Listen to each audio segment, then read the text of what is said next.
يا أيها الذين آمنوا اركعوا واسجدوا واعبدوا ربكم وافعلوا الخير لعلكم تفلحون.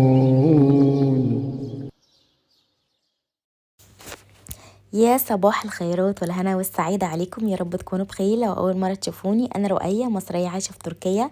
النهاردة هنعمل عزومة الحبايب. كل سنة وانتم طيبين بمناسبة رمضان. دلوقتي أنا قلت هفيدكم، يعني يا رب تستفيدوا من الفيديو بحاجة ولو بسيطة. فأول حاجة أنا بعملها في العزومة النهاردة، عندي زي ما بقول لكم عزومة روبي صاحبتي وبنوتتها.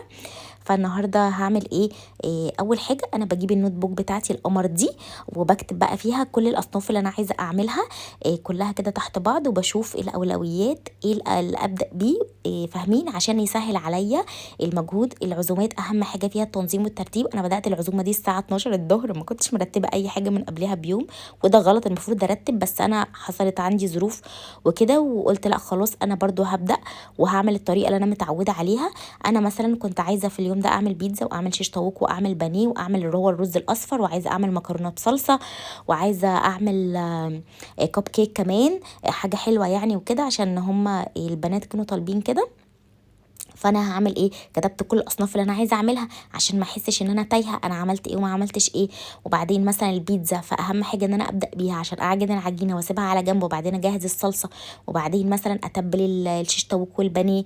وبعد ما اتبل الشيش طاووق والبانيه، عايزه مثلا اعمل كمان اجهز اللي هي حاجات اللي هو البقسماط اللي انا هعمل فيه البانيه، واجهز مثلا الفلفل الالوان والبصل والحاجات اللي انا احطها مع الشيش طاووق. وبعدين هعمل كمان الكب كيك واحطه في الفرن على ما البيتزا برضو العجينه بتاعتها تتعمل، عشان كل الحاجات تدخل الفرن مره واحده. فبقعد اكتب كده 1 2 3 كل الحاجات اللي انا عايزه اعملها واجهزها وبس كده. هم بقى هنا على بتاع المهام بتاعتي، هعلقهم كل ما هعمل حاجه هعمل عليها ايه علامه صح. هنا جوري وخديجه بيساعدوني عشان بيجهزوا، عشان دارين صديقتنا جاية. فهم بيجهزوا لها الحاجات الحلوه، صح؟ لازم نعود بناتنا أصحابنا. الشاطرين ان هم يجهزوا معانا ويساعدونا، صح؟ صح. شاطرين. ده كده كفاية صح؟ خلاص كملوا انتوا وانا هكمل الحاجات اللي ورايا، اتفقنا؟ اتفقنا. اول حاجه هعمل عجينه البيتزا، فانا ببص لقيت ايه ان الدقيق زي ما انتوا شايفين كده قليل، وانا الحمد لله كان عندي. بسم الله.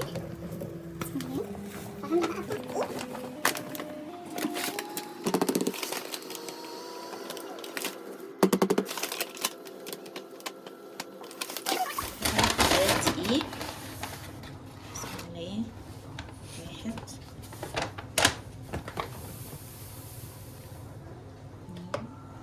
2 3. خلاص قررت احط 4. هحط بقى سكر. 1 2 3. واحط خميرة ظرف كامل. احط سنة ملح.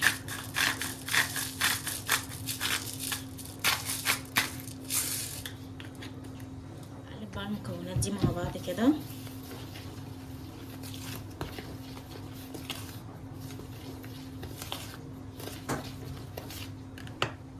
احط زبادي.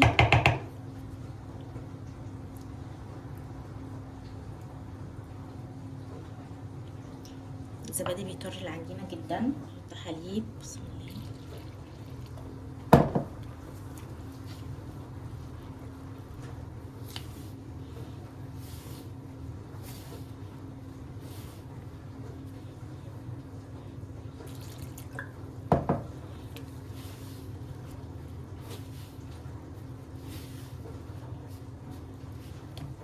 حطيت معلقة كبيرة خل، اللي هي معلقة من دي، وكمان هحط زيت، ربع كوباية زيت.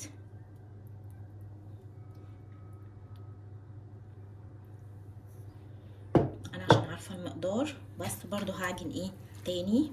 خلاص خلصت العجينة، بصوا ما شاء الله، بصوا بقت عاملة ازاي طرية جدا، بس هسيبها بقى كده في الاختراع ده كده تتخمر. دلوقتي هعمل تتبيلة الشيش. بسم الله. هحط بصل، حوالي بصلية كبيرة كده،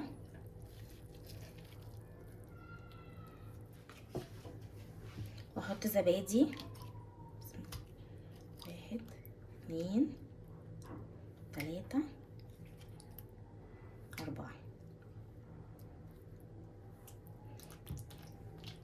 حوالي كوباية كبيرة مثلا كده زبادي، ومعلقة كبيرة صويا صوص، ممكن معلقتين عشان انا المرة دي ما شاء الله مضاعفة الكمية. برضو معلقتين كده كبار حلوين صلصة. بسم الله. 4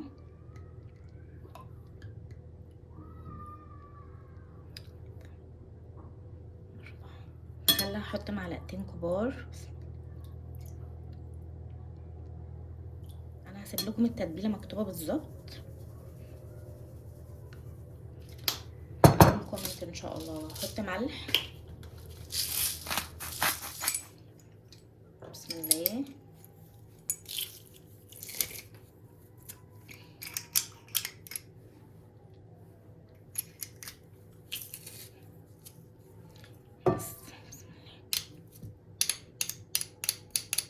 احط عصير ليمونه كبيره او ممكن ليمونتين صغيرين.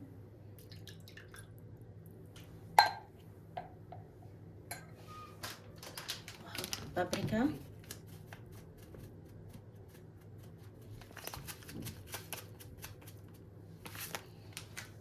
بس كده. وخلصت التتبيله القمر. بسم الله.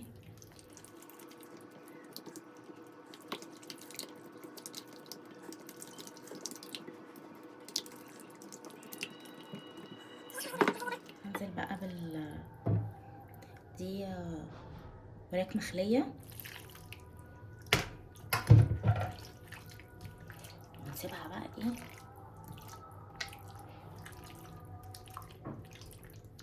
تدخل كده في التتبيله.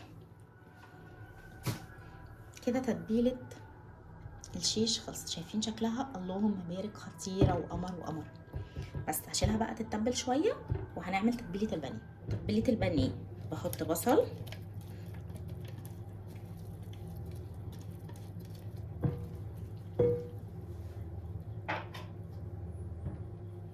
واحط زبادي.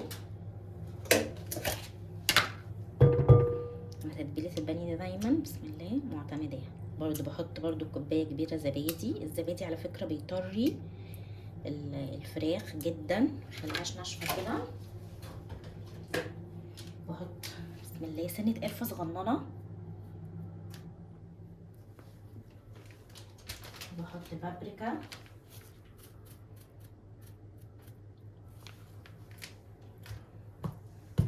وملح. ده فلفل اسود. ايه اللخبطه اللي انا فيها دي؟ معلش يا بنات. بسم الله. وملح اهو.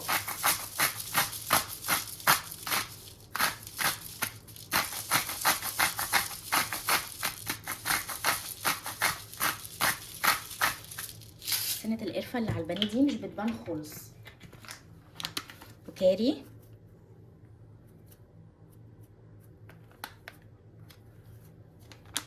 وكركم.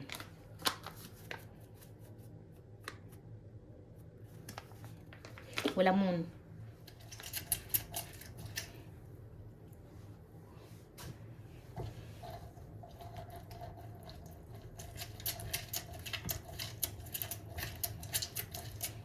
بسم الله.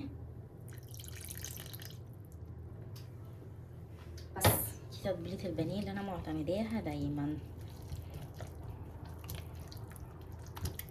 بصوا فظيعة، ريحتها ما شاء الله خطيرة برضو.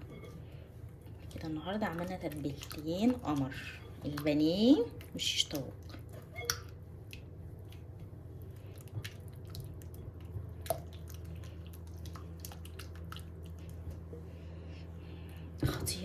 خطيره حرفيا.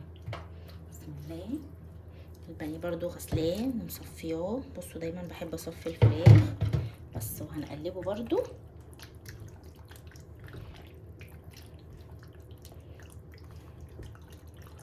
بس وهسيبه برضو شويه.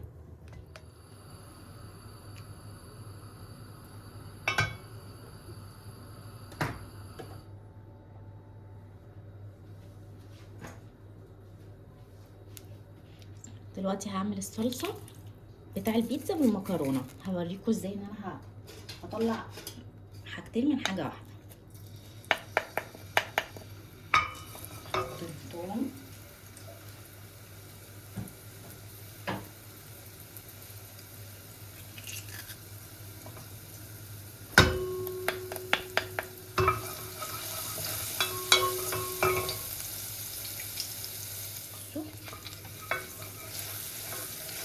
ريحة بس الثوم تطلع كده واحط صلصة.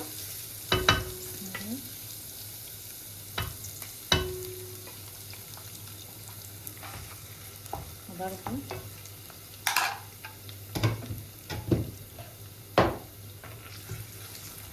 اقلبها كويس كده.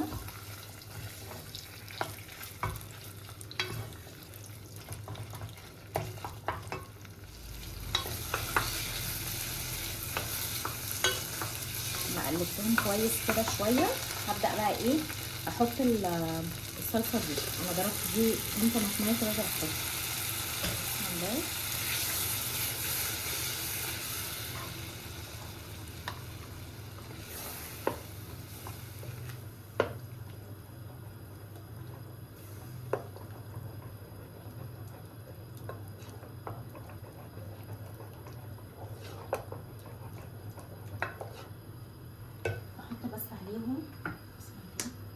ملح برضو. بقول على الفلفل الاسود ملح وفلفل اسود بس.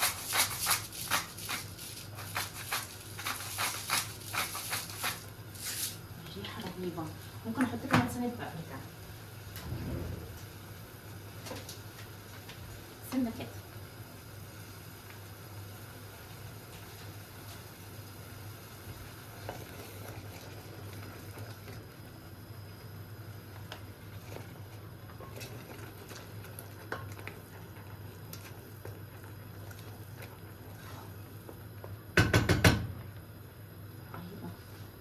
بقى حبة مية اشربهم بالمية.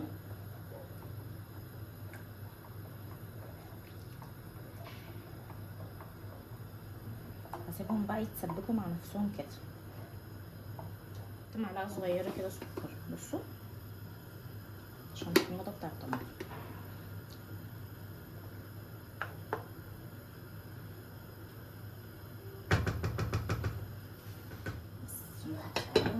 خلصت الصلصه. دلوقتي هعمل البانيه. بسم الله.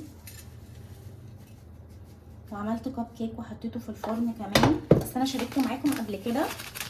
بصوا انا بحب احط الكيس ده على البانيه.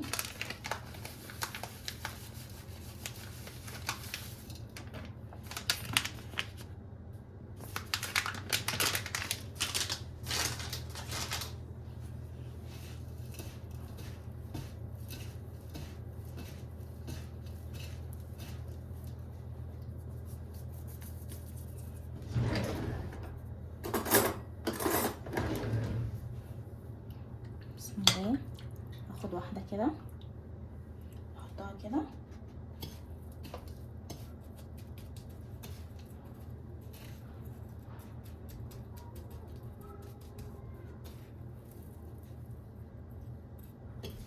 مؤخرا ما بقتش احط بيض على البانيه لان انا بحس ان الزبادي بيعمل نفس الحاجه وبيطلع البانيه حلو جدا. بس كده هكمل بقى الكميه كلها واوريها. خلاص كميه البانيه. دلوقتي هجهز حاجه ايه؟ الشيش طاووق. سامعين بتقولي لازم تصور. هي اللي بتقول ايوه لازم تصور طبعا. بصوا انا خلصت الشيش طاووق. عملته ايه؟ حطيت فلفل الوان وحركات ومش عارفه ايه بس ما لحقتش اوريكم بسرعه. بس اهو يعني عملته كده وهنحطه دلوقتي. خدت معلقه صلصه من الصلصه اللي انا عملتها معاكم وحطيت عليها ايه بس زعتر. يا ماما خطيره الفطيره. بس وهنا فردت عجينه البيتزا، وهحط بقى الصلصه كده بالزعتر وخلاص، وهفردها ونبقى ايه عملنا صلصه بيتزا. عملنا صلصه خدناها للمكرونه واخدنا منها برضو ايه للبيتزا. يلا خدتوا مني افكار. خلصنا البيتزا. دلوقتي بقى هنعمل مع بعض الرز الاصفر الخطير. انا مشهوره بيه جدا، يعني اللهم لك الحمد، مفيش حد بيدوقه من ايدي وبيقول لي ايه الرز القمر ده احلى من المطاعم بجد والله يا بنات. اول حاجه انا حطيت زبده وحطيت زيت وحطيت مرقيه وحطيت كاري وكركم وملح وفلفل اسود ولومي و3 فصوص حبهان و2 ورق لورا، وحطيت كمان 6 فصوص اللي هي اسمها ايه، قرنفل. بس كده وهتدوقوا احلى رز. اول حاجه هنقلبه لحد اما انتوا تشموا ريحه اسمه ايه التوابل كده تطلع شويه، وبعدين هتكونوا غاسلين الرز وتنزلوا عليه رز بسمتي او عادي الرز العادي، انا بعمله بالبسمتي. وبعدين هتقلبوه شويه معاه مع التوابل، وبعدين هتنزلوا عليه بالميه المغليه. بس كده، يعني اسهل من كده مفيش. بيطلع معاكم احلى رز انت ممكن تاكلوه حرفيا. انا هعمله معاكم تاني بالتفصيل ان شاء الله، لان انا بحب الرز ده جدا وبيتاكل مع كذا حاجه. انا بسميه رز العزومات، زي ما قلت لكم بيتاكل مع اي حاجه، مع بانيه مقلي، مع بانيه مشوي، مع شيش طاووق، مع فراخ مشويه، مع كفته. بصوا انا الرز ده بعتمده دايما دايما، رهيب وطعمه حلو وسهل وسريع، وممكن احط عليه مكسرات، ممكن احط عليه زبيب، فبيطلع عالمي بصراحة يعني. بس وده شكل السفرة القمر، اللهم بارك. بعد ما خلصت كان نفسي اصور لكم التفاصيل والله، بس كنت عايزة اخلص بسرعة عشان يعني معد غداهم وكده.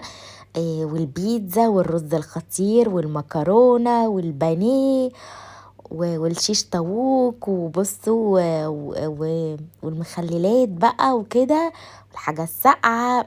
بصوا يعني ربنا يجمعكم دايما بحبايبكم ويرزقكم دايما بالصحبة الطيبة وبالناس الطيبة. بصوا شكل الحاجة اللهم بارك حلو جدا. بس وهي كمان عملت لي الكيكة القمر دي، هريسة الذرة او كيكة الذرة من ايد روبي. امال يا ولاد. بصوا ريحتها خطيرة خطيرة. تعالوا كلوا معانا. بصراحة اليوم النهاردة كان عايزكم بصراحة. روكي يعني تفوقت على نفسها. لا والله العظيم والله بعمل على قد يا جماعه والله. دي اصلا الشهاده بتاعت اشطر شيف في الكون. خلاص بقى خليكي. لا والله العظيم الاكل ما فيهوش غلطه والله ما شاء الله. ربنا يا رب يحسن دايما بين ايدك يا رب يا روبي. الله تسلم ايدك، ده انت ريحتها فظيعه. نشوف كده. واو خطيره. وطبعا بعد الاكل ده بنبقى محتاجين كوبايه شاي بالنعناع، لان هي بتعشق الشاي بالنعناع. فعملنا شاي بالنعناع مع الهريسه اللي هي عملتها القمر والكوب كيك القمرين. ان شاء الله هعمل لكم الكوب كيك ده تاني، انا عملته قبل كده مره بس هعمله تاني علشان للي ما شافوش قبل كده. فهعمله تاني ان شاء الله عشان برضو دخول المدارس وكده. بس كده. وكمان طبعا ما يحلاش القعده غير بفنجان قهوه كده يظبط الدماغ. وعملت قهوه كمان. انا مش شاطره زي ما انتم عارفين في اعمال القهوه، فطبعا هي مكنه القهوه هي اللي بتعمل قهوه، انا ماليش دعوه. انا مكنه القهوه دي بتعمل قهوه بتطلعها خطيره وبش وزي الفل كده. بس وكمان عملت فشار عشان خاطر البنات بيحبوا الفشار، يعني بما ان في اطفال فلازم طبعا نعمل فشار حبيب الاطفال. بس وكان يوم جميل الحمد لله. وربنا يجعل ايامكم دايما كلها جميله وسعيده، ويا رب دايما متهنيين يا بنات. وشكرا ليكم ولوجودكم والكومنتاتكم الحلوه جدا جدا جدا اللي بتفرحني وبتسعدني، والتفاعلكم كمان. بجد مش عارفه اشكركم قد ايه والله. ربنا يبارك لكم ويخليكم ليا. وبس. والفشار كمان خلص الشكل قمر ده. جوري هي اللي كانت ماسكاه، كانوا متحمسين جدا ومبسوطين. والقهوه كمان خلصت، يبقى نصبها ونقعد نشربها. وبكده الفيديو بتاعي يكون خلص ويومي يكون خلص. وان شاء الله اشوفكم الفيديو الجاي على خير، ويا رب دايما في سعاده وهنا. ومع السلامه.